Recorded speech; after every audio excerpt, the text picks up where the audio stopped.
Vice ganda nagbalik na at muling pumasok sa Showtime, mga Showtime family kanya-kanyang celebrate.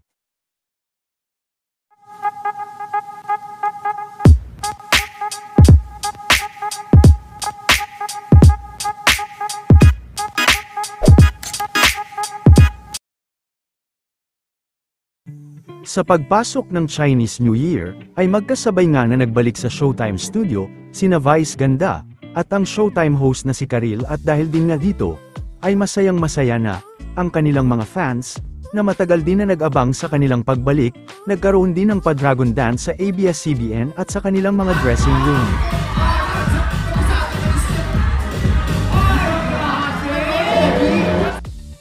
Very energetic at super happy din si Vice sa kanyang pagpasok ngayon.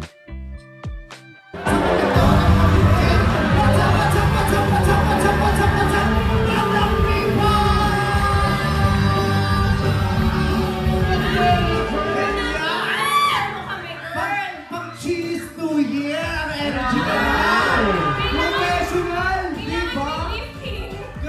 Kasi alak, dapat ka may lifting, pinatawag kay MC Lassie.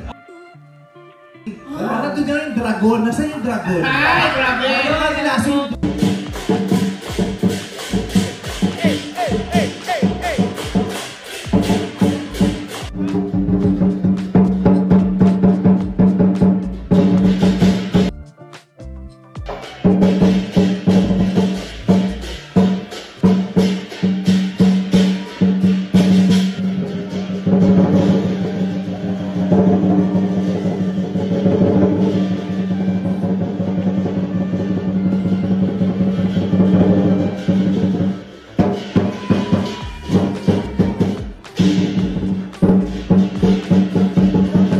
Ito naman ang naging pagdiriwang ng mga Showtime host, sila Jong ay sinalubong ito, kasama sila Darren at Niana Guerrero.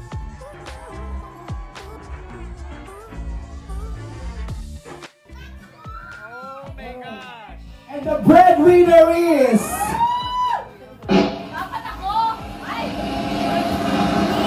Nico!